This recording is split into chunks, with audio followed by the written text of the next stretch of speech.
private equity, I get hit up probably these 9 times a week, to where I can't return all the calls and can't return all the emails. They're trying to buy what Trent Urban, the founder of Wirenut Home Services, built from his father's legacy. A local empire so successful, it became a cornerstone of its community. But to understand why he keeps saying no, you have to understand how it was built. My dad shows up on the job one day and he's like, nope, tear that out, tear that out, tear that out. If it's not good work, it can't last. It's a legacy of perfectionism that was tested from the very first day. We created the entity in 04 and started running calls in 05. So yeah, just before the Great Recession, but there was nothing great about it. He survived the worst recession in modern history. But the reason he won't sell today isn't about surviving the past. It's about building the future. One of the easier ways I have had in saying, no, I don't want to sell, is I want to stay involved and mentor Gavin. And these days,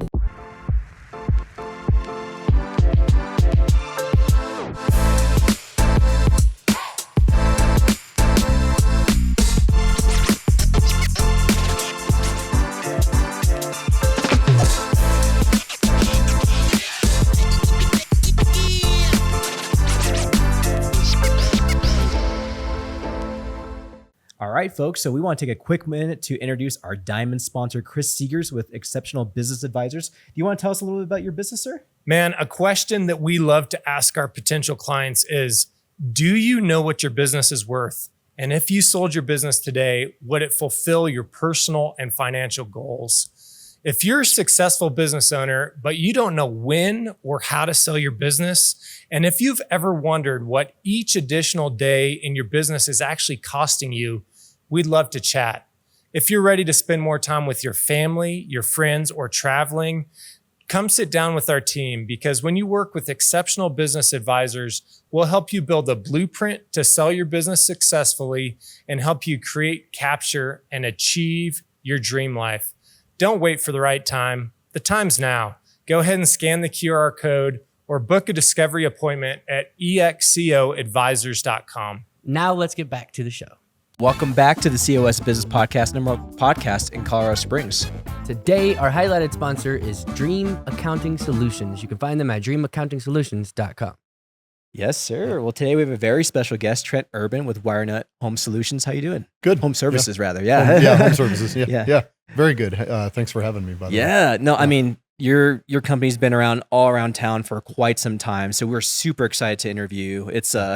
I'm very excited to interview for this because I've been here for 22 years in Colorado Springs, and Okay. I've known your business since almost the beginning. Yeah. And just want to kind of start from the very beginning because you have quite a bit of history here in Colorado Springs beyond even Wirenut. So I just want you to start from the very beginning of your career and kind of what got you in and catapulted you to opening Wirenut. Okay. Yeah, absolutely. So if you were here 22 years, the company's about it's just celebrated its 21st birthday. So Okay, nice. that makes sense. So maybe you heard of us right, at the beginning. I don't know. Yeah. Which that's exciting because we were just this little fledgling company. Not too many people had heard of us. So if I go back though, before we started this company that has all these yellow vans rolling around town, known as Wirenut, Billboards too. and billboards and and TV commercials. And, none of that I would have ever really fully envisioned and thought that was my future because, so my dad, he's an electrician, master electrician, started a company in the 70s in Kansas. We moved here in 86 when I was a kid, and, he started up that company again about a year after us being here. And so there's Urban Electric now in Colorado. My uncle worked there and so forth, and he had also worked at the original Urban Electric. So I guess where that takes us is 87 to, I don't know. So I graduated mid-90s, and I spent high school, some of middle school, just like my boys have, working in the company. It's been a family endeavor. And Urban Electric was running around doing kind of all kinds of different things. So I had an amazing apprenticeship in electrical. I'm a master electrician as well. And I was doing all kinds of things. And that was kind of the problem also. Ultimately, why we created Wirenut. And I can get into that when you want, but I don't want to do all the talking. So Yeah. Oh, that's very interesting. And let's kind of get into that because I know during that time, It was a very interesting time in the U.S., of course, too. And when Wirenut was just getting started, of course, it was around, very interesting times. So that would be 2004, right? We created the entity in 04 and started running calls in 05. So yeah, just before the Great Recession. That's what I was getting We to. didn't see it coming. Yeah. Yeah. So how is it? I mean, again, your first few years, and you get into Wirenut, and this is your business, and obviously there's a recession that happens your first few years. I mean, you're running a business. It's not very old at that point, and you're kind of going through so many different types of adversities and different things in your business. Talk about those first few years. Yeah, and when the recession, they call it great. There was nothing great about it. But the recession, we had two businesses actually to worry about at that time, and there was an awful lot of worrying about them. One of them was a construction company, so Urban Electric. Ultimately, near the tail end of that company, we were doing mostly industrial work. So, for example, University Park, up here, northern kind of academy, that whole area, it has a pump station that pressurizes the water, sends the water up those hills. We did all of that project many, many years ago. And so we were doing like these infrastructure things that nobody would have even ever seen us because we're there before they are. And then by the time the homes come in, we're already gone on to another project. So it was polar opposite visibility wise and brand wise than as what Wirenut is. What happened though is because we were so focused in that work and we had like gaps in between projects, we had to keep our team busy. We were never a layoff company. We were, hey, you're part of the core, you're worth keeping, we're keeping you, and we're going to pay that premium to do so. And so we had to find something for them to do in between jobs. And those were little invoice service calls, random stuff, hanging a ceiling fan, that kind of stuff that wasn't our forte. And my dad and I had been looking for a solution for years on how can we do these service calls without it being just crazy for us? Because the invoicing of it and all these things, it was a lot of work. We didn't have a good process. In 01, we looked at a franchise, went to Waco, looked at a franchise, declined that. It didn't have the right flavor. We didn't want to be corporate-ish, whatever that may, that you get with franchise. If you fast forward though to 04, we went out to Vegas to see the seminar that was in a trade magazine. And it was the beginning of, it was called Success Group International. And we joined on the spot there once we were convinced like this has the model. And so what we did is we used that DNA to build the company, put my brother in place. He was in finance at the time and he really didn't like it. So he plugged in as the general manager. We're all working in the same building, but I primarily was working for Team Red, not Team Yellow. And all of that changed at the end of 08. So I spent December of 08, part-time Urban Electric, transitioning my stuff over, part-time Wirenut, joining my brother and trying to leave an impact there. If we would not have created Wirenut prior to the recession, my dad would have had to keep plugging away in the construction company, which at that time you couldn't get any bid jobs even at cost. And so I don't know how that would have worked for him. And instead we then used Wirenut to keep the family whole. And early 2010, bought them out. My brother and I initially bought them out, which allowed them to have a retirement. So their retirement was from us paying them over the years via the buyout of Wirenut. So I'm really glad we did it. Yeah. Wow. And what was the convention around the name of Wirenut? Like where did that name come from?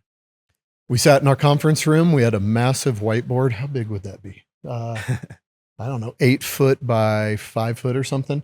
And we filled that sucker with company names. Mm-hmm. And we had planned for this ahead of time. So we had notepads of names, filled the whole thing. And then we started talking about them, kind of picking them apart and saying, yeah, that one sounded good before, but not so much now. And ultimately the one we landed on was Wirenut.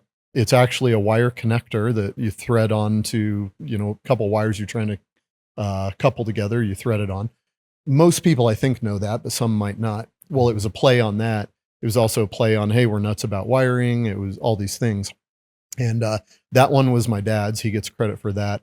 I guess I get credit for the yellow because it's like, we need something bright, vibrant, and all that, friendly. And Wirenut's what we ended up with. If I'm honest, I think it was a little short-sighted just because we didn't see the multiple trades aspect coming along. And now we're so branded that I'm like, well, hopefully we're like General Electric. They don't think of old, what was his name? Thomas Edison. Yeah. Uh-huh. Is it Edison? Yeah. Yeah. I Uh-huh. was thinking of Bell. I was getting them mixed. Mhm. Yeah. Hopefully they don't think of that anymore. They, medical equipment, jet engines. So my hope is that we've branded ourselves more so as home services, leaned more in on the HVAC and plumbing to kind of compensate, and that we're known for those things. We're going to take a quick break to thank our sponsors, HR Branches. Is your back office chaos? Are you buried in HR payroll and financial guesswork? Your passion shouldn't be a prison.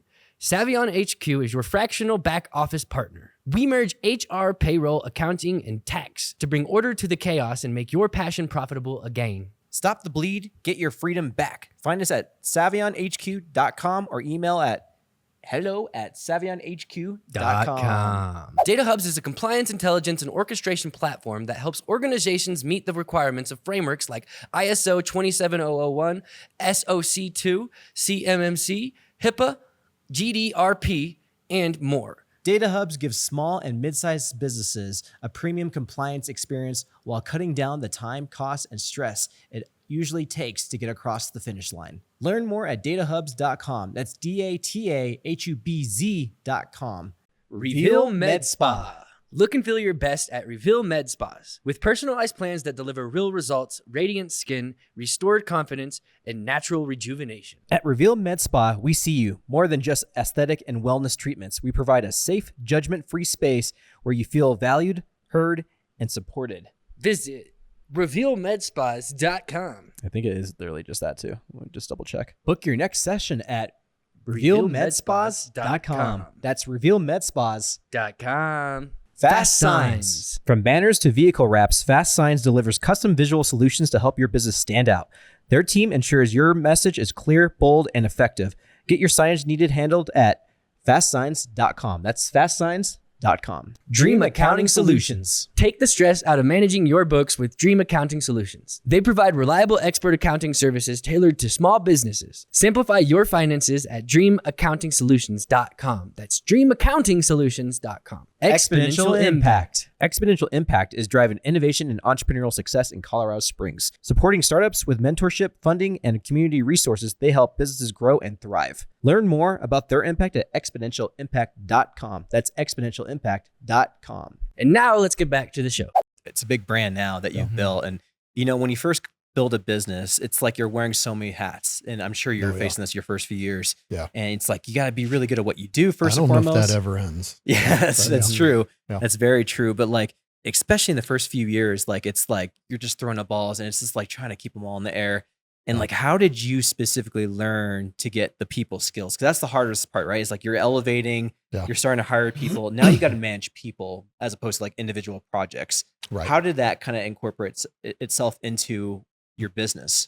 It's a very good question because you're kind of hitting on the nerve of the fact that in construction, it's not really about the people or the culture. In service work, it absolutely is. So the reason we were looking for a new model was because we weren't, as Urban Electric, we weren't customer centric. We weren't taking care of the home the way we should be, wiping up smudges, vacuuming, all the things, leaving the area better than we found it. Even if it's a hoarder's house, leave it better than you found it.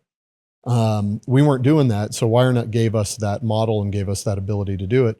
And we have to have really good people to go and deliver that. So we have to pour into them so they can pour into the customer, and everything being about the customer. So we follow a thing called the win-win-win, and it starts with the customer must win. That's the first. The company must win and the employee must win. Honestly, we kind of interchange those two. They're equal to us. But if there's an imbalance, then it just doesn't work. If the employee doesn't get taken care of, how are we going to take care of the customer? And if the company's insolvent, how are we going to do any of it? That kind of thing.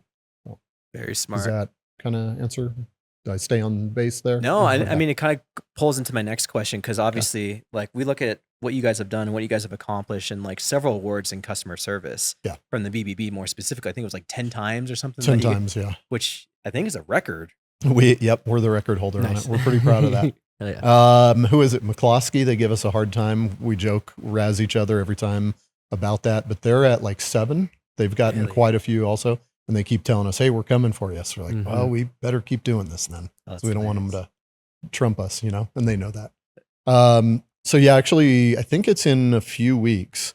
The BBB has the next Night of Excellence is what they call it, where they let you go and you find out if you won the award. So that if we get it, knock on wood here, it'd be number 11. Wow. So, and it's an Excellence in Customer Service Award. So it's not some weird thing that doesn't matter to the customer. It's all about what's our customer service process, when they audit it, what are the fatal flaws in it, how are we fixing when we screw up? Because we do, unfortunately. I hate that part, but we screw up and we have to fix that.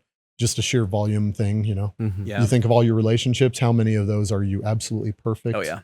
You gotta work on those. So through those multiple interviews, though, we've learned a lot, gotten a lot of feedback from them, and they've approved of us. So we must be doing something right. So, and they've seen our process A to Z presented in a packet and physically when they show up on site.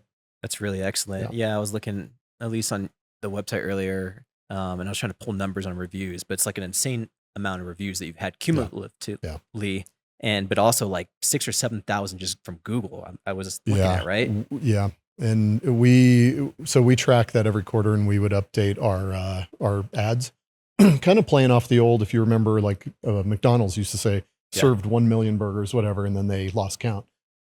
Well, we're over actually, because 65,000 is the last recorded number, but now we have a new quarter as of like we just started it. So I'd have to look. It might be 70,000 aggregate. What's interesting though is I was in Vistage for a while, and our Vistage chair asked, so it was like 30,000, 20,000 when we introduced that idea, and she's like, so is that a high number or a low number? What gives context for consumers? Back then I didn't know, but I think 65,000, I don't know if anybody would say, yeah, that's a low number. Yeah. And what's kind of cool about that though, is in our early days, we were doing postcards. We would leave them with the customer, ask them to fill out, did we show up on time? Did you find value in the work? That kind of stuff. And then they'd mail it postage paid. Those aren't tracked in that 65,000 because it was prior to, like, say, call it 2011 or 2012. Right. Actually, I don't think we started tracking until we got a software package that would allow it. And that's honestly probably 2019, 18. I don't know. Wow. That's incredible. Yeah. That's huge for your guys' industry. Yeah. I'm proud of it with the team, for the team. Yeah. It's huge. Yeah. We had Brandon Newfer with Awesome Home Services on it's been like 9 months actually now. It was like top of the year or something like that. And obviously that's a huge part of their strategy. Have you heard of I'm sure you've heard of Awesome Home Services in town too. And they just got here like about a year ago now, probably. Yeah, a little over a year, yeah. But they're expressing about how important that is. And it makes sense. And it is. I thought it was interesting when you're like, we do make mistakes, because I know as a marketer, especially someone who's helped with Google reviews and things like that, like most of the consumers actually want to see 4-star, 3-star reviews because it shows that you're not just it's real. Yes, exactly. It shows that you're real and you make mistakes, and they want to see how you're actually addressing whatever those issues are. And so that's great that you guys are able to like kind of look back at those and like fine tune the things, because we're humans. Right. At the end of the day, we can aim for perfection, but we're not going to be perfect at the end of the day. We can get as close as we can, but we're humans, right? Yep. Yeah. And in the beginning days of Google reviews, I remember seeing some companies in Denver where I was like, really? I don't know about this on their review numbers and their review rating. And Google cracked down on that. They had an algorithm. We were talking about algorithms earlier. They had an algorithm on making sure they're valid reviews. And now with AI, I'm sure nobody can slip through the cracks. So I'm like, these are real reviews. These are, the good and the bad. And that's kind of, transparency is kind of my motto. It doesn't have to be crazy complicated. It's people serving people. Right. Yeah. And I was looking at the core values of the business, and I really liked them. So it had like the grow, the family, and the care piece to your core values. Explain how that kind of is pushed through your business, and how like the folks at your business are able to, I guess, exhibit those 3 core values on a daily basis. There's other non-negotiables, but these ones also, these represent those other non-negotiables. Like, you have to, in order to be hired on, you can't have a criminal record. In order to be hired on, you can't be a drug addict. All these things, because those are not people that we can put in someone's home, nor would they possibly want them there. I don't know. To each their own. But So when we get past those, though, we get into care, family, and grow. Care is that everybody on the team has to care about what they're doing, has to care about the people they're doing it with. The company has to care about the team, the whole of it, and has to ultimately, my boss is the customer. I have hundreds of thousands of bosses, and you have to care about them. Otherwise, you should lose your job. And so when we get into the family side, we are a family. As we've grown, it's harder to keep that, but we are still a family. We take care of each other. We do things outside of the norm that an average employer wouldn't do to take care of someone. We also we do that for customers. If we run into a situation where it's a hardship and we know that they need it and so on, then we have a process or a method where the tech who's on site calls in and says, do we have the availability for doing this, and so forth. So that also exudes kind of the family and also the care. If I speak on the family side for a moment, I'm a son that worked for my dad, worked with my brother.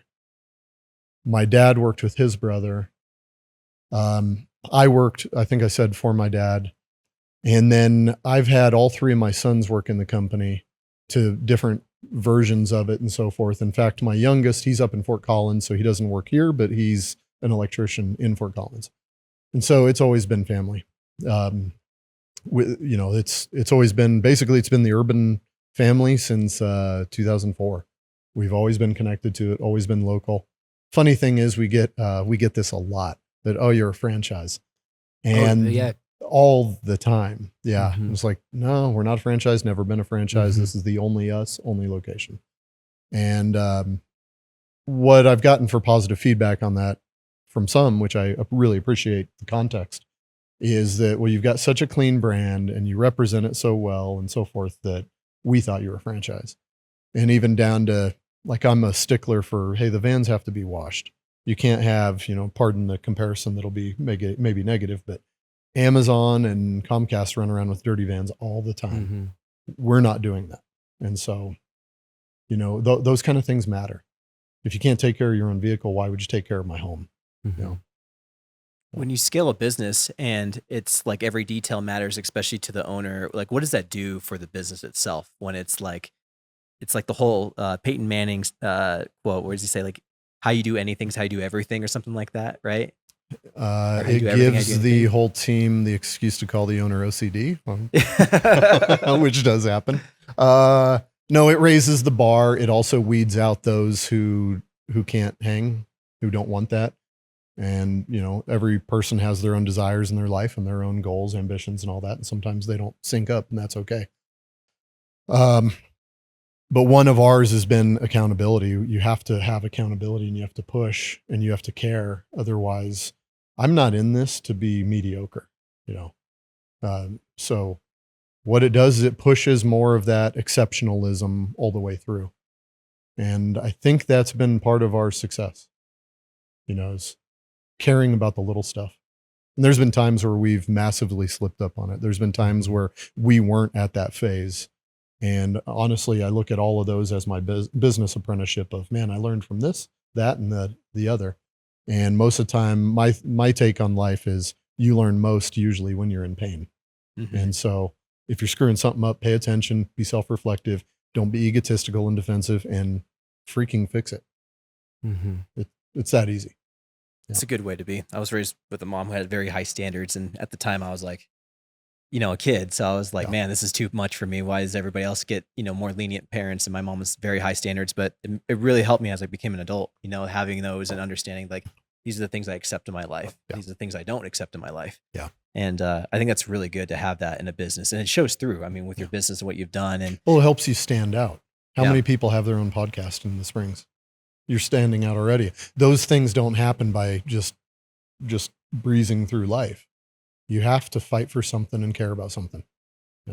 Why is that so important to you? Like, why are those standards? Like, was that I don't want to suck. I don't know. No, the reality, I got a pretty outspoken father who would say, no, this is how it's going to be done. When I think about that University Park project we did, it was for Colorado Springs Utilities. The contractor, I'm trying to recall who it was, probably Glacier Construction, I think. We had a couple of guys on the team they had some conduit bends and stuff that were just kind of ugly. They weren't perfect. And so my dad shows up on the job one day and he's like, nope, tear that out, tear that out, tear that out. And I learned those same traits. If it's not good work, it can't last. It's not going to last. It naturally has no reason to. Mm-hmm. You know, look at a home that's built poorly. Those are the ones you tear down because they're already falling down on their own. So I think I don't know. Did that answer? Yeah. Did I stay on track with that? Yeah, I'm just trying to dig a little bit more. So Yeah, that's really interesting. And was it just your father in your family too, or was he like for me? It was definitely my mom. Like she was the one who did it for me. But For me, it was my dad. My mom held me to a higher standard, honestly, than my brother and my sister. But but yeah, it was mostly my dad. So I mentioned Kansas. My dad he wasn't a full-time farmer in his adult life, but he was the son of I don't even know, 5th generation farmer. The Volga Germans, we can track in a book when they all migrated and all that. And they were always farmers. And you do not, back in those days at least, you don't have a farm that keeps you solvent and keeps you from perhaps starving, whatever, if you're just winging it. You got to fight for it. And I use that example on our team sometimes too. It's like, this is the busy season. Why are you considering trying to take time off? Do the farmers go on vacation when it's time to plow the fields? You know? Yeah, it'd be like a football player taking the Super Bowl off or something like that. It's like this is the time. Yeah. Well, look at them. They play on Thanksgiving. They probably want to have dinner with their family on Thanksgiving, but they're there. Yeah. Yeah. That's really interesting. It kind of shows through with how you run your business. And I was going to ask you this too, because like, you're right. A lot of people think that you are like a franchise. Oh yeah. It's because of the branding. And so where did that come from? Did you have outside help? Did you have some level of mentorship, or was it all you? How did that come to be where it was so buttoned up on the branding side of things?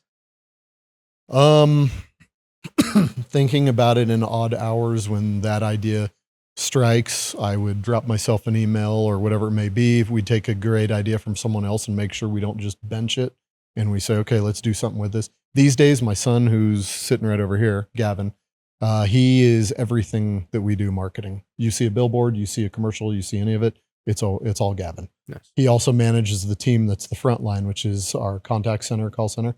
So that whole team, he manages them to make sure we're delivering excellent customer service on that too. And so what I've told some people in the past, and this is absolutely a truth once I expressed it, and I was like, okay, I got to keep that. We're nothing more than a combination of the DNA of some of the most excellent home service companies in the country. And the reason for that is because I'm friends with them. And the reason I have the blessing of being friends with them is because of our peer groups. And so there's just a stellar one in Dallas, DFW area that I can think of. There's others on the East Coast, California, all of that. And when we go do site visits, when we go help each other, whatever, like I'm on 2 calls a month with peer companies. One of them's in Denver, actually, Brothers Plumbing. We're on these peer calls, sharing our financials, sharing our best practices, our ideas. It's it is a very collaborative industry these days. We help each other a lot. And so what's the great idea we got from Milestone and DFW? What's the great idea we got from Service Champions out in Orange County? What's the great idea from, just numerous ones from Brothers in Denver, that kind of stuff. And we just make sure we implement and find the right people. That is definitely the trick. You got to have the right management team and the right people that care. And like our call center, they are amazing. They are so great on the phone, so accommodating, so helpful and all that. And that wasn't always the case. And when it wasn't, I was going to say but Gavin had to fix it. Nice. Yeah. Yeah. We had, this was several years back. We've actually had some of our best episodes have actually been in like the home services industry. Yeah. And we had High Five Plumbing like 2.5, almost 3 years ago. I know them. Yeah. Oh, nice. Do you? Yep. Yeah. Used to be in a peer group with them. Oh, I'm sure you did because they were talking about peer groups. And like we went like around that time. What's his name again? Who, Levi? Levi Torres, right? Yep. Levi Torres. Yep. We went and they had just opened up a new building, and it was like a 2 or 3 story building. Is that the one in Golden? Mm-hmm. Okay. Yeah, I believe so. Okay. Yeah. And just like, man, like you don't think when you walk through this place, you're like, okay, we're thinking, plumbing. They were just moving in, I think, to HVAC at that point too, I believe. But it looked like, because I've worked for some of the larger marketing agencies in Colorado, it looked like that walking in. I'm like, this looks like a marketing agency. Well, they even do their own line of clothing. They'll give it away. They'll sell it. They'll do all of the above. Yeah. They're all in on the brand and the look. And They have a whole it's pretty convenience store inside of it, like a tiny Yes, little I heard convenience that. I haven't seen it. Yeah. pantry kind of thing. It's for the employees. So. Yeah. Yep. And just like everything, like you were talking about, like just sharing ideas. They had like a whole like life size, like little mural of like what an employee should look like, and it had a like tucked in shirt or whatever. Like this is how you're supposed to look, and it was like a mural. It's freaking cool. We've got the mural, and we got a guy that we call Carlos, and he sits in our training room, and he's got fully dressed out, and he's a mannequin, and so nice. he's got the hat, he's got all of it, and so you have to have some kind of physical representation. I think. Well, I think it helps. You don't have to have it, but yeah. I love that, man. And like I just feel Like I like said, collaborative industry, very. very collaborative industry. I feel like so many other industries can thrive if they had something very similar, right? Like when we walked inside these places, I'm like, man, you guys are like light years ahead of other industries. When we were in construction, I can't recall all the times, because it was numerous, that we were like, what would somebody else do with this? Is there anybody we can talk to and ask, and so on? We didn't have that. Now I have that at my fingertips. And one of the cool things, gives kind of fulfillment, but also it's a way to pay it forward. But I'll do that for various companies all over. They'll ask, hey, can we come out and visit and shadow you guys, go on ride-alongs, do all that stuff? I'm like, every time, yes, of course. That collaboration, though, when you pay it forward and when you've already received it, is huge. And what's interesting right now, so you mentioned Awesome. They're from Florida. The owner is still in Florida. He sold. And I know of countless people that have sold. Many of my friends have. And they did it because it's like, well, there's so much of this going on right now. And real private equity, I get hit up probably these 9 times a week, to where I can't return all the calls and can't return all the emails and all that anymore. And I'm not saying that to brag. I'm saying it because I didn't create that. It's the industry. The industry got past the mom and pop, got to where we have actual processes and methodologies that we follow. And then COVID hits, and, investors got to deploy their money. That's what they do. They invest, and they can't really safely do it within, maybe they could do bars, but they can't do restaurants. They can't do all these things. And that caused them to look elsewhere, and they saw us and they're like, actually, this is kind of a good business. And it's what is it? Essential. So it's COVID proof. People still needed us. They needed us, honestly, more then. I was amazed. I was like, they all want us in their house. Okay. We are relatively recession proof. We're resistant, at least, to it. Things still break. We're still needed. And so it's a solid industry. We're locally owned. I'm the sole owner of it here, living in Colorado Springs. It's a family endeavor, but these days we're the only one that's locally owned, privately owned, out of the larger home services. Now, if you take like High Five and so on, I'm not counting them because they're in Parker. Yeah, are they family owned? I know. As far as I know, they're still family owned. Yeah, it seems like it, at least. Yeah. Yep. Well, that's impressive. It's a good industry. It's a needed industry. And I think also we've had a massive decline on people that want to use their hands and want to work on things like that and in the trades. I remember myself, I was planning on being an electrical engineer. I wasn't going to go into the trades. I stumbled into it, happened on it because my dad, all that. He kept pulling me into it, made it hard to go to class. And so I think, though, with AI coming on, it's already here. Yeah. Some of the things in transition, some of the things that are going to be automated. The hardest part, now I have seen Android things that can move and touch things and whatever. Oh, the robots. But that's going to be the hardest part. And who's going to want them in their home necessarily? Maybe it'll happen in my lifetime. I think it will, actually. There's some really advancements going on right now. Like, I think it'll be a person that has 10 robots that does a lot of that stuff. Yeah. And like, that'll be part of their company, Our software company that we're part of, they hold a annual convention out in California. and they had a video they just showed. It was like a week or two ago. Mm-hmm. And it was an AI bot in an earbud helping a technician Yeah, that too. Yeah. with audible diagnosis. Hey, it sounds like this. With, Mhm. hey, check that out. Make sure you don't forget about that. Yeah. I'm like, that's going to help Oh, yeah. people not forget and to make sure they have a fluid, like follow through, even if they're not as knowledgeable. I think it'll help with the employees, but it'll also disrupt the industry a little bit because a lot of people will be using AI to do it themselves. Yeah. Because I've fixed That's a lot true. of things recently, and like it tells me things I didn't even think to think about.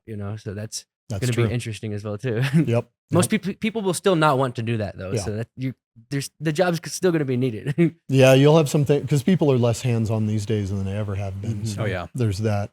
But if they have a mechanical inclination and they're Mhm. not scared of electricity and they're Yeah. not urgent, on a flood, from plumbing or whatever, then yeah, they could do that. Mhm. We don't have severe weather to where you'd have to have your AC within 5 minutes, so there would be time for things like that, I think. Yeah. The replacement of one, I wouldn't want to be a homeowner swapping out a furnace and air conditioner, but Absolutely. there's yeah. a lot to it. Yeah.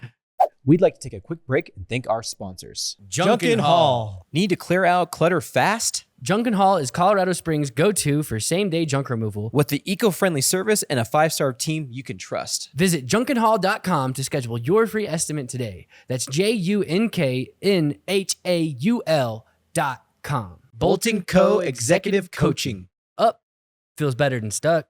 You know that. But in this market, how do you get unstuck and get ahead as an executive? Our guy JB is an executive coach at Bolton Co. Coaching, where he believes you don't have to change who you are. You just need an injection of effectiveness and a proven competitive edge roadmap for your way up. Head to boltonco.net. That's boltonco.net. Mm-hmm. Be Our Guest Getaways. Be Our Guest Getaways specializes in Disney cruise resort and theme park vacations. Planning a Disney vacation can be stressful. Let Be Our Guest Getaways provide you with concierge-level service for free. Learn more at beourguestgetaways.com. That's beourguestgetaways.com. Planet Duct. Planet Duct is the #1 choice for professional air duct cleaning in Colorado Springs and Southern Colorado. With state-of-the-art equipment and top-tier service, they make sure the air in your home or business is clean and allergen-free. Breathe easier with Planet Duct. Learn more at planetduct.com. Awesome Home Services. Awesome Home Services delivers top-notch HVAC solutions for your home. Whether you need heating, cooling, or system maintenance, they ensure your comfort year-round. Visit awesomeservice.com for your HVAC needs. That's awesomeservice.com. Proud American Electrical and Solar. Give Proud American Electrical and Solar a call today for all your electrical and solar needs. They are locally owned and operated business right here in Colorado Springs. If you're looking for information on solar, this is the company you will want to call. Check out their website at proudamericansolar.com.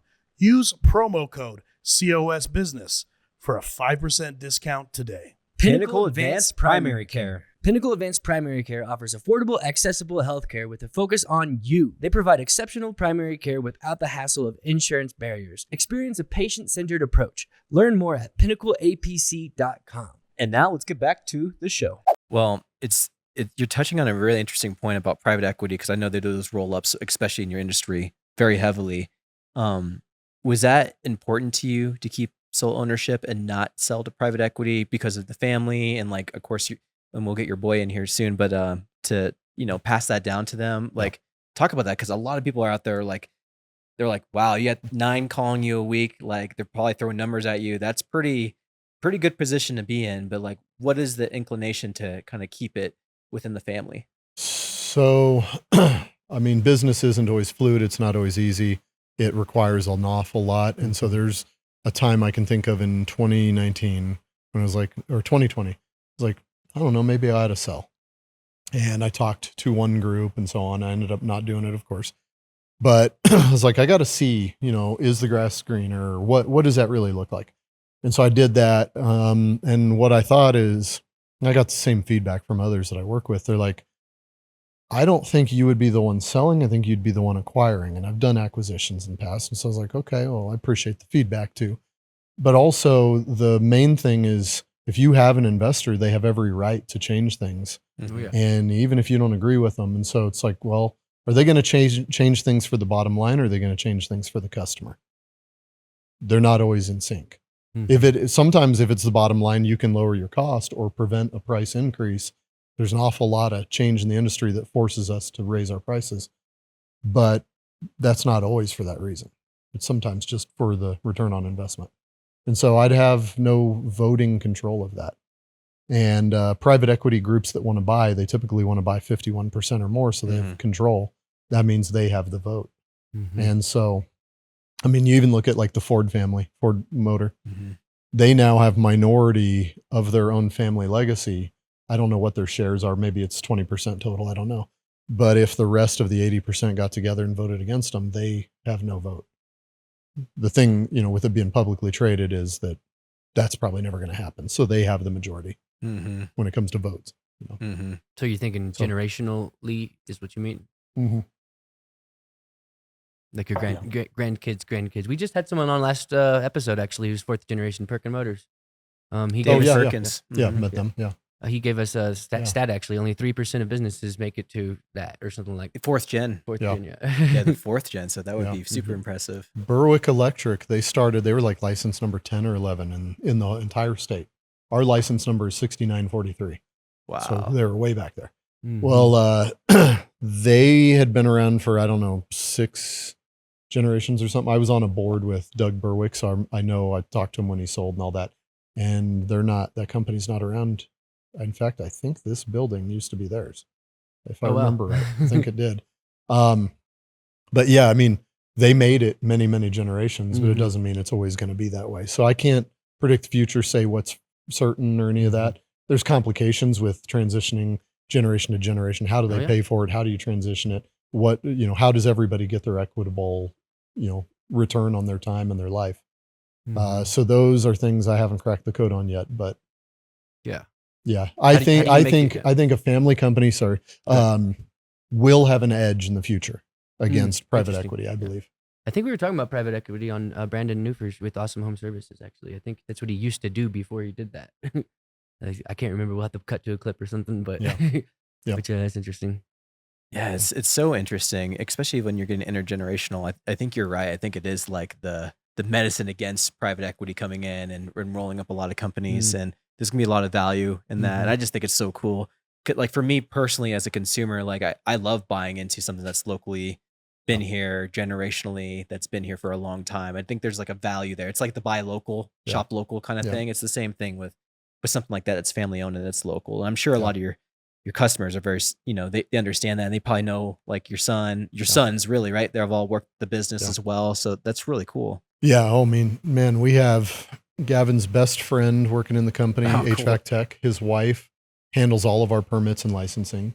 Their good friend, she is in our follow-ups procedure where we have open quotes. She reaches out, follows up with them, things like that. So yeah, it's not only family, but it's friends as well. Our general manager, he was in Wisconsin. I knew him for 13 years before he came out here. I've known him now for 16-ish. He's a friend. Our trainer used to be our HVAC manager in the era of 2020 to maybe 23. He left. He actually went to our peer group and was a trainer, national trainer for them. He ended up wanting to come back. He's also a friend. We stayed in touch that whole time. So we are, a bunch of good people trying to help each other. So you only service the Springs? No, we, at one time we actually served Denver more than the Springs. Okay. Larger team at least. That didn't go well ultimately because we didn't have local management up there. And so frankly, there was a couple of bad seeds that then tainted the water and the rest, and we lost most of the team, and it turned into just, is that even worth it? And then this is back probably around or before we added HVAC, I think it was. We were kind of going through it during HVAC.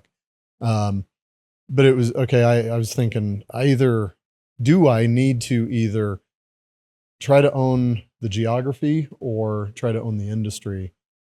That's the goal, grow. And the industry would be, we just do electrical, but we do it in multiple locations, Denver and so forth. We used to at one time go all the way to Longmont, way up there. Wow. And then I've run a call in Walsenburg. So we've gone way down there, In the beginning? Yeah, in the beginning. Yep. And then we pulled it into where, okay, one city, not one, just one. I consider Pueblo part of us, but multiple trades. And that has been the focus otherwise. And then speaking of Pueblo, I mean, I consider myself a local. I'm down at the lake all the time. Oh yeah. I've grown up and, going in Pueblo all the time, go to State Fair, all that stuff. It's a cool lake. And Pueblo is a very cliquey town. They want to make sure that they don't have outside money coming in and poaching from them. And I can respect that. And they treat us very well. They buy from us, they call us, they do all that, and we try to reciprocate. So Pueblo, being that, additional attachment that to me, it's part of our geography naturally. Same with Woodland Park, that kind of stuff. Oh, for sure. Yeah. Woodland Park, kind of the greater Colorado Springs areas, even though Pueblo's a little bit outside of that, but it's close enough. Yep. And it's big enough too, probably to work. Yeah. Yeah. So we try to stay Castle Rock South. We don't do any marketing up in those areas. We have customers that have relied on us, so we'll go service them up into Denver Metro. But we try not to push that because then it just stretches the team. So I reckon Ellicott too. Yeah. And about the same distance as Pueblo is. Yeah. Yeah, for sure. Yep. So for Cripple Creek, we go up there quite a bit, actually. Yeah. That's kind of a drive. But, through past everything. That's cool. Yeah. I was going to ask about during as you guys start leveling up in your business. I always say on the show, for every level, there's another devil. It's true, right? More levels you go up to, you're facing problems today that you probably have in the very beginning, you never necessarily faced. So talk about that for our viewers who are listening to this and might be interested, but as you kind of get up to those levels, of course, there's different issues to tackle. Talk about those now that are kind of your day-to-day challenges now. One thing initially comes to mind on that question, which is that there's a saying, when you're small, act large. When you're large, act small. And we're in the large act small phase, which we are small. I mean, all of us live in the Springs. We show up to work every day. We see each other. There's nothing, corporate, massive, nothing about it. It's just, we're successful, and that's because we're trying to take care of our customers best we can. So what are the challenges? That's one of them. Not being seen as franchise, not being seen as corporate. We try to lean in on the local ownership piece as well, because people don't know that otherwise. But then, today I went and looked at a property that's adjacent to our current property to maybe buy it because I need to add more warehouse area. We have an on-site mechanic. I need to give him a better working space where he can have a lift to not break his back. The storage of our Lennox HVAC equipment, which we store on site, those kind of things, I have to attack those hurdles. And as I learned all too well, if you're waiting on the government to jump in and help, the city or the county, you're going to be waiting an awful long time. I've got property over off of Platte out in the county that I had to just bench because after 3 years, I couldn't get anything done. So if I'm looking at a 3-year lag because of bureaucracy, and I've learned it's everywhere. I tried to add on to our current building and it's ridiculous. So in order for me to stay ahead of the team's needs, I now have to look at things 3 years, maybe 5 years out and say, what are we going to need? And will I be able to deliver that in time and so forth? So the property I'm talking about, do I buy it, let the tenants stay in it, and we have it for when we need it later? Maybe we take this detached garage area out there that it does have and we put in our mechanic shop and some of our storage. So those kind of things, they're complicated, So that's where I spend some time trying to make sure we don't run into a roadblock and that the team at least sees the roadblock coming because I identified it, pointed it out, and then we've worked together on solutions. That's good. It's always such a gamble too. I worked at Madwire Marketing 360 up in Fort Collins, and we grew from 500 to 1,000 employees when I was there. And we got this massive, we already were in a big building. We got this massive building that we built, and it was 3 stories. It had a huge gym, basketball court, climbing gym, everything that you'd want from a marketing agency. Yep. And then COVID hit and everybody went remote. Oh yeah. And it's man, they just invested in this huge building. And they're not even using it. And so they ended up actually moving into a smaller space. And it was so did they own it or they're leasing it? I think they're leasing it to somebody else, but yeah. And again, a lot of their employees just never came back. Again, that's internet business, so it's a little bit different, but sure. It's always a gamble. It's always something. And so many people who are not in your seat don't understand the risk that you're taking every day. Even when you're in year 21, Yeah. And so like, I got to give you kudos for that, because it's always that. And it's always, they always say only the paranoid survive. And I think it's very true in a lot of ways. You It got to is, just yeah. always just making sure, like you said, Yeah. you want to be small, but you're also kind of like, there's a lot of things outside of your control that can really hurt your business. And so you always got to be on top of that stuff, right? Yeah, absolutely. I love the phrase of I'm a 20-year-old overnight success, or 20-year overnight success. Yeah. Jeff Bezos comes to my mind when I think of that. And like he had been plugging away on that thing since the mid 90s or so. This grand idea and no profit for decades, and he still did it. And I remember Amazon is so different than they were back then, years ago. I remember looking at a Kindle and a Nook, Barnes and Noble Nook, Amazon Kindle, and I was like, what's the difference and who's a better company? These days, Amazon has taken over. Well, it wasn't. And that's what I think private equity might do if we're not careful also in our industry. For sure, yeah. And it technically wasn't no profit. It was no profit because he was putting all the profits back into the business. Yep. Delayed gratification. Yeah. So that he has some staying power to be able to do that. Oh, absolutely, yeah. So critics of his, I'm like, yeah, I don't know. You have the right to criticize him. Some things he's doing wrong or his company's doing wrong, sure. But do you have the staying power? Would you have done that? It's a lot to critique. Do you attribute that to your own success as well, as far as like your kind of stickability to your own business and not jumping and doing shiny object here? There's been some other things I know that you've done along the way, but by and large, like Wirenut's been around for 21 years. That's a long time. And like to stick with that and really build a legacy, it takes a lot of consistency and like you're sticking to that one business.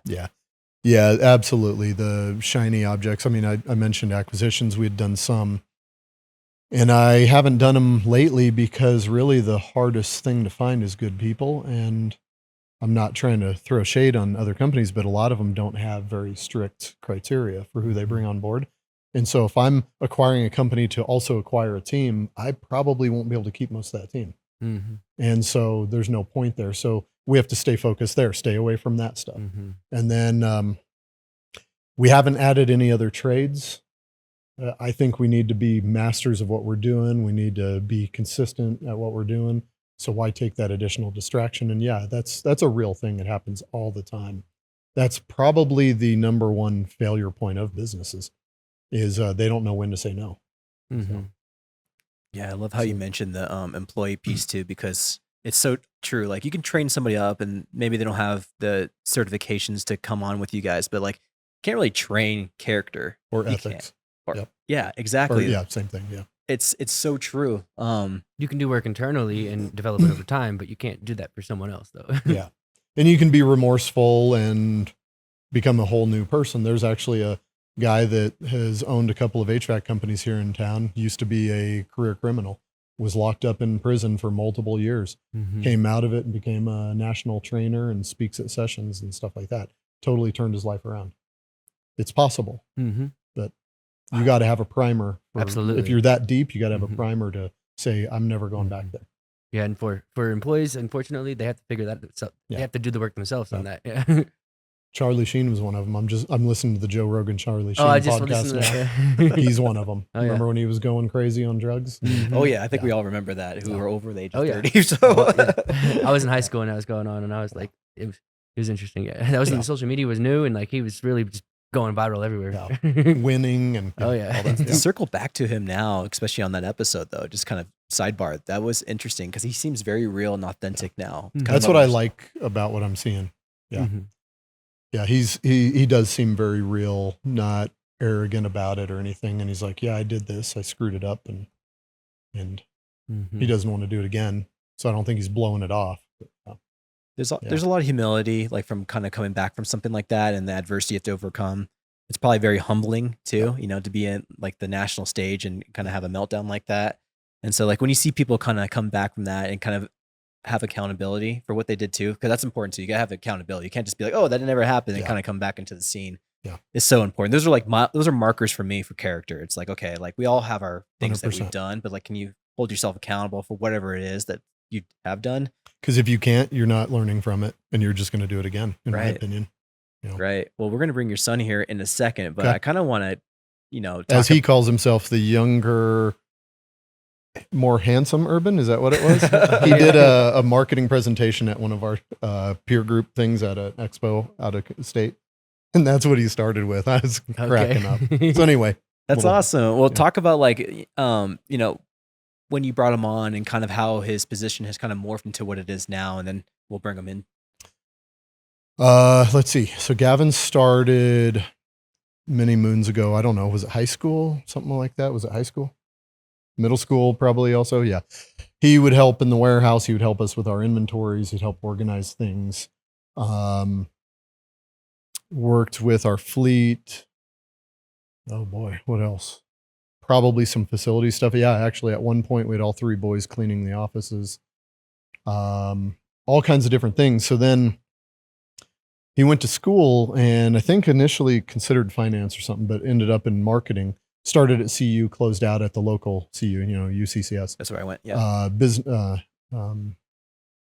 Business and marketing. It was under the umbrella of what though? Bachelor of Innovation. Nice. And We'll so talk he about went that. to school for marketing.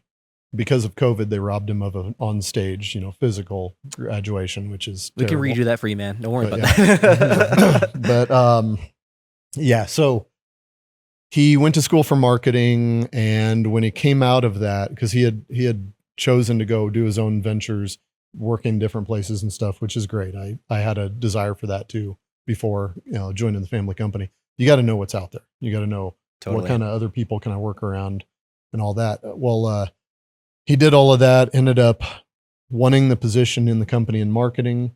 So he got trained up in that, you know, our methods, our tools, our stuff. I remember his frustration with, I got to learn that software. What is that? And he did it. Mhm. Now he's got so many things dialed in. It's crazy. If we haven't seen this person in so long, then let's drop them an email and say, hey, we miss you, that kind of stuff. Mhm. There's so much built out on that realm, all under Gavin's, you know, tutelage. What's the word? So anyway, so we're at this point, he's doing all of it. We do lean on, you mentioned Zach in LA. We lean on them for Yeah. helping with, hey, give us some new ideas. And we pop in new ideas also for TV, for different offers, for stuff like that. But otherwise it's all in-house, done by family. That's amazing. Yeah. Well, sweet. Let's bring you in, sir. Well, yeah, well, you can get that chair and just watch the wiring right there, and then Dad will slide to the side, and we'll get you in. All right. How's he looking? He in shot? Oh yeah, he is handsome. Yeah, there we go.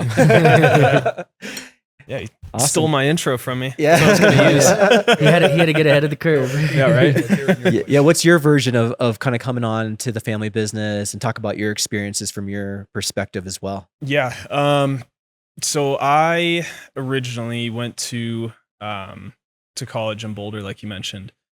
I honestly didn't know what I wanted to study, maybe something in business. I thought finance would interest me. I took a couple of classes and I was like, no, this too many numbers, not for me. Mm-hmm. So transferred down to UCCS after a semester because I actually read about through one of the emails from the CU campus that they have a Bachelor of Innovation program. And I didn't know exactly what that was, but it sounded interesting. So I read into it, and it was basically you study one, like you major in one focus, and then you have what they call a cross-core discipline. So kind of like a minor in something else. So I chose marketing as my major, and then I did engineering technology as my minor. So got to do a lot of business classes, and then a lot of like more fun classes like game design and robotics, kind of things like that. And so that was fun. Honestly, didn't love college. I didn't want to finish it. And if it wasn't for my wife and my mom being on my back during COVID, because I was like, this is stupid. I hate this online stuff. I'm not learning anything. I'm wasting money, still spending all the tuition on not being able to use the rec center, the library, any of that, but I still got to pay all the money. It's just kind of dumb. But they were on my back about it. My wife especially saying, hey, nobody in your family's graduated college. You're really going to let your brother beat you? And I was like, all right. So, There you go. so I ended up graduating, had a YouTube graduation. So that was cool. And then during college, I was working at Home Depot just to kind of help pay the bills and stuff. And then I got an internship at a local company here called Diversified Machine Systems. They build CNC routers. So that's pretty cool to see. Wow. And so I was helping out in the warehouse there. And then after that, went to Wirenut to kind of shadow the guy we had in place at the time doing marketing. And so I was learning that under him. At the time, I didn't know that I wanted to stay there. I thought maybe I'd go to like a marketing agency or something like that. But then as I got into it more, I was like, I could actually see this working out. So I stuck it out. And then after I graduated, I actually went out into the field and did HVAC installs for about a year just to kind of learn the trade and get more immersed into that world. And so now back in the office full time, doing marketing, call center manager, all of that fun stuff. That's awesome, man. Yeah. Well, the Bachelor of Innovations program was started it was when I was in school there. So I graduated in 14, but it wasn't rolled out, I don't think, yet when I was there, or it was like still kind of an idea kind of in the works. And so I had a lot of younger friends who were in college who actually were like some of the first people to graduate from that program and help kind of, I guess, ramp that up. Yeah. And It was so really cool. it's a very cool program, and a lot of my professors ended up like shifting over there and like teaching there. It was just very innovative. If I had started 5 years later, I probably would have been one of those graduates too. Right. But that's so cool, man. Yeah. How cool is that to kind of start in the and so what kind of got you started with, like, obviously in marketing in school, but like with your dad's business, like did you incorporate new ideas that you learned through school, or like were you just kind of keeping up on like the trends in marketing? Because marketing is like a fluid thing. It's always changing, especially in the age of AI. There's so much to learn, so many, again, shiny object syndrome of so much stuff, right? So talk about that. Yeah, so I do catch myself on some of that, the shiny object stuff. So like, oh, that looks cool, we should do that. But then it's like, well, would that really work? How many AI companies have we? Oh no, yeah. Everyone has some kind of AI now. But I think the biggest thing that's helped is, like you said, a lot of these peer groups and going to these conferences.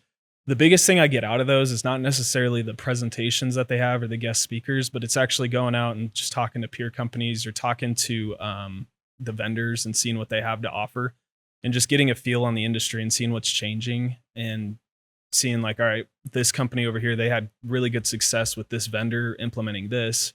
Maybe we can try something similar to that. And so that's kind of what I've had to learn is a lot of the technology pieces. Right now, especially, things are changing so fast. We actually have implemented an AI call taker, which not everyone is a fan of, and I'm not entirely either. The idea was we don't want to leave people hanging. Like if they call us after hours or all of our call takers are busy, we don't want to have you leave a voicemail and then have us, oh, let's go check our voicemail and don't forget to do that. Yeah, or just sit on hold forever. The idea is at least this thing, you speak to it like a human, and it'll get either an appointment scheduled for you or take a message so that we can get back to you right away. And so that was the idea. It's definitely a work in progress, and something we have to fine tune every day. But things like that are a lot of what my time is spent on, is the quickly changing industry, especially with AI being implemented into almost everything now. And so I've kind of had to self-teach myself that, because I graduated 4 years ago, and ChatGPT came out 2021. Yeah, exactly. None of that was had even existed yet. So it's just crazy how much it's changed and trying to keep up with all of it. Yeah, man. What an interesting time to come out of college, to be honest with you. And that's so interesting. I kind of want to hark back a little bit of like growing up with your dad owning the business and like your perspective, seeing your dad run this thing, and just like as a child of an entrepreneur.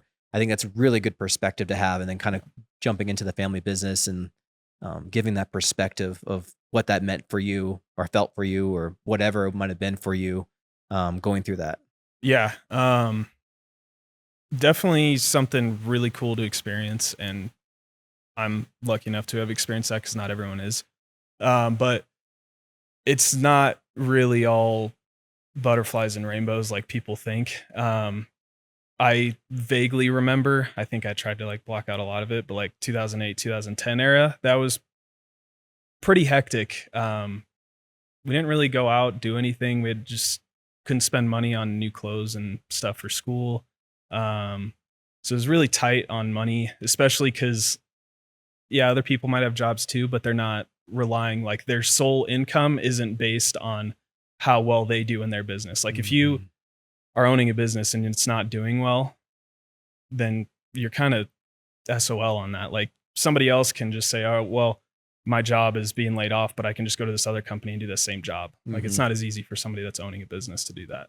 And so many life lessons there that I hold deeply and hope to not repeat. And so that's something that is always top of mind for me. Like, sure, things could be going well at a certain moment, but you never know when things are going to change or head downhill. And so you got to plan and watch for that.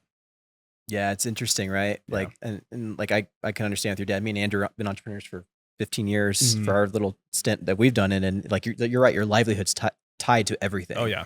And like, as a man, we actually had on our last episode, we were talking about like being a man and how like your self-esteem and mental health is tied to your career as a man, as a provider and all that. Right. You know, if that goes downhill, so is your mental health and all these things too. And especially in entrepreneurship, you know? And so like, it takes a lot of guts, a lot of risk, a lot of heartache on a father or a mother or whoever's a parent to do that. And the kids have their perspective. So I always love hearing their perspective of that, their parents, because it's a lot of arrows your dad has taken to build this thing for you guys too. And you don't realize it at the time either. I mean, you're a kid just growing up, trying to have fun with your friends, your brothers, whatever. And so you don't really, you don't really notice it. And so, I mean, your parents try to shield you as much as they can from it. And so just being aware of that and trying to learn as much as you can from it, I think is helpful. That's awesome, man. So talk to us about, you know, you're in the driver's seat now, it sounds like, for the marketing department, at least for the big part of the big picture marketing department. Some things that you're planning to do with the business, you know, 21 years in, you're kind of coming in 4 years ago or so. And just some things that you guys are planning to do now, you know, that you've can finally be fully integrated into the business. Right. Man, we've done all sorts of different marketing campaigns. One we actually did this year for turning 21 years old was we sent out it's actually on TV too, but a special offer it's like a spin wheel. So if a customer calls us, they have a chance to win $2,100 off a new system. Oh, it's awesome. And so, so Tech has a little spin wheel for the customer. They get to spin it, and then whatever it lands on, they get to take that much off. And so it's kind of trying to make it like a game or have fun with it. So things like that, designing new van wraps. We introduced our mascot Joey a couple years ago. So that was actually a pretty fun project. So it was always one of our little cartoon logos. And so we decided, hey, why don't we just bring that to life? And so we designed and ordered a real mascot suit. And so that's what you'll see in all of our commercials now. And we try to bring them out to local events. What does it take to develop a mascot like that?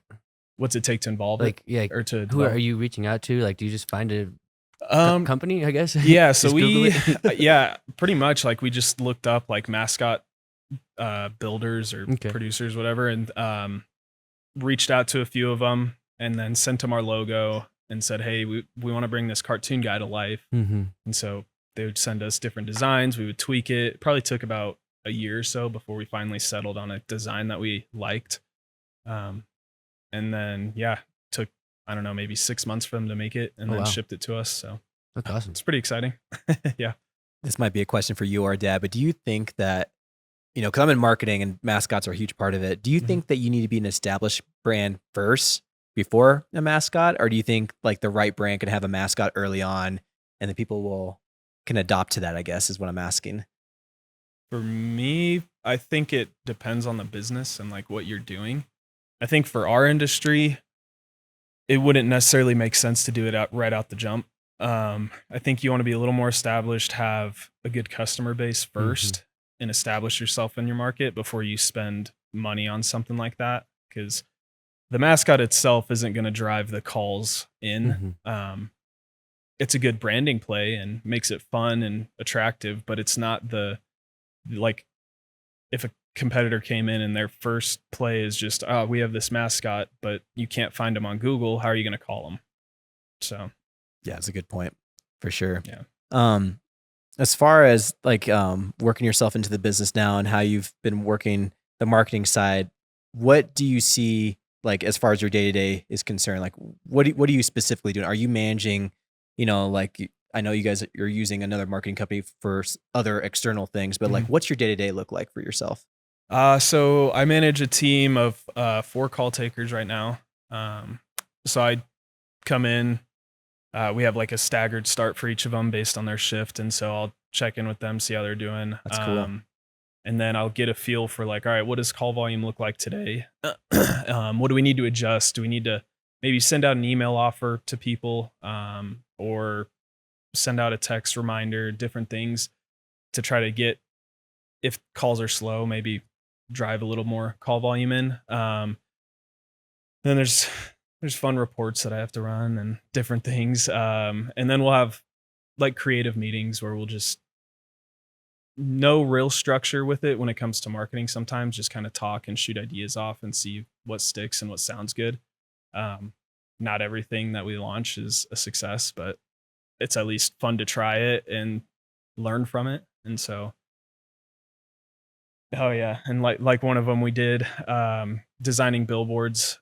I know what you guys did. I know. Yeah. Yeah. So we had a billboard, and it wasn't anything crazy. It just had like $59 service call on it with our logo. And we met with our Lamar, our billboard company, and we're like, hey, why don't we just put it upside down? And they're like, really? Yeah. Why not? Let's just do it. See what happens. And they're like, all right. And so they're like, we're gonna have to really make sure our production team knows that this is not a mistake. Like put it upside down. So we did that, and it generated all sorts of chatter online. There was a Reddit post actually that I saw that somebody posted, and they're like, what's going on with this? Because I see two of them back to back that are upside down. They're all trying to guess like, oh, they did that on purpose, or the billboard company, they messed up. There was somebody in there that was like, oh no, that happens when they're in a contract dispute. It was funny. Yeah, so that's actually interesting. I think we talked about it on this podcast because I pointed it out, and I was wondering, and I'm glad you can verify. I thought it was a marketing tactic actually. So because the second one is what got me. Yeah, like it doesn't happen twice. But no, what the big thing though is what I discussed. I think when we were talking about it was not so much about people are reading the words, but it's calling attention to your name. Like people are talking about it, like you said, like I was talking about it. So it's like I thought it was super smart actually. So yeah. Yeah. And I was gonna say there's other things we'll do for the community to give back and stuff too. So you're reading my mind a little bit, because I was actually going to ask about, I just underlined Wirenut Cares. Yeah.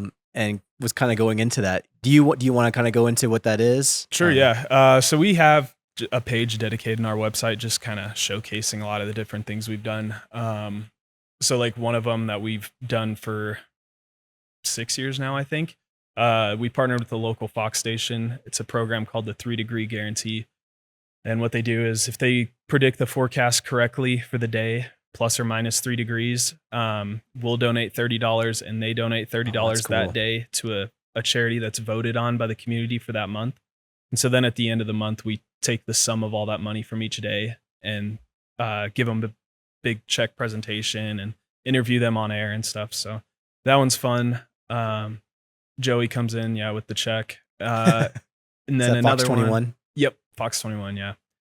Another one we do our Christmas give back every year, where we'll go to a local shopping center and just surprise people that are checking out with a bunch of Christmas gifts and say, hey, we'd love to pay for all that for you. And we get amazing stories out of that every year of people that are either going through a hardship or wanting to pass on that act of giving. And so that's a really fun one to do. One we just launched recently that we're hoping to keep going is every drain we unclog. We're donating 5 pounds of dog food to Carl's Canine Crew.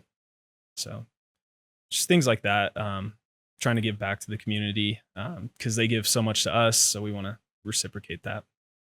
Yeah. What does that mean for your family to have a program like that you're able to give back, especially during the holiday season, especially during times when it might be harder for folks to get by? Right. Yeah. I mean, there's people out there that may be in less fortunate situations, and they just want to give gifts to family or kids or whatever it is. And they got to kind of pick and choose what they gift. And so by us being able to help out in that instance, I'm hoping that it gives them the opportunity to go out and get more for their family or give back to other people, whatever that is, and try to just spread the love that way.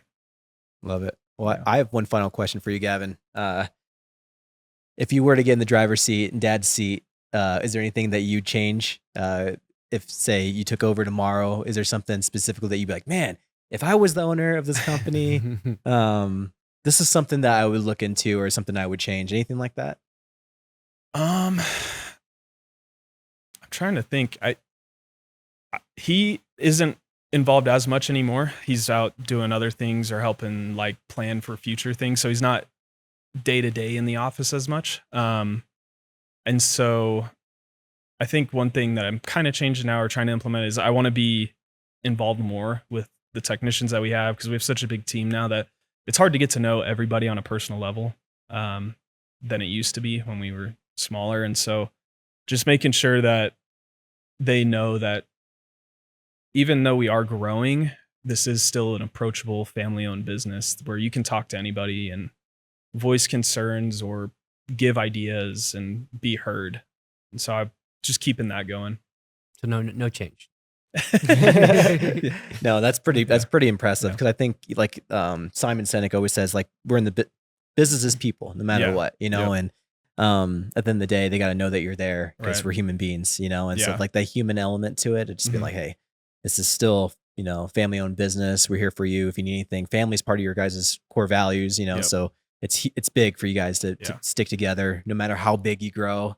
I think that's great, man. And it's always good, like, to get other perspectives, because like Dad's been in the business for a long time now. Yeah. And sometimes you can't separate the forest from the trees when you've been in it for so long. And now maybe he's able to get a little bit more 50,000 foot view because he's kind of more outside of it. But like in the beginning, I'm sure it's hard to kind of see outside of things when you're just so involved for so long. So bringing you on board, I'm sure, has been really good. Yeah, it's been fun. Learned a lot. And I don't take it for granted. So it's awesome, man. Well, thank you. Yeah, thank you for jumping in here. It's so nice to meet you. For having me. We're going to have a whole podcast with you, I guess. You know, that's awesome. Yeah, do it. He's good. Well, good. Should we have you end or do the call out at the end? Or Dad, what do you want? Do you want Gavin to end the show, or? Go ahead. Yeah. Awesome, Gavin. Awesome, brother. Well, anything else you need to say or want to say? Anything at the end? You can pull this to you. What Gavin had talked about, yes, it is great that he's in the company. And I remember when I joined my dad, I think it gave him a new ambition. And I experienced the same thing with Gavin. And one of the easier ways I have had in saying, no, I don't want to sell, is I want to stay involved and mentor Gavin. And these days, maybe he should start mentoring me. I don't know. Yeah. I love it, man. Well, I mean, I always love seeing the back and forth between family. It's the best. It's a different touch. You guys are a cornerstone of our community. So thank you guys so much for giving so much to the Colorado Springs community. It means so much to us. If no one's told you that in a long time, we're telling you guys that now.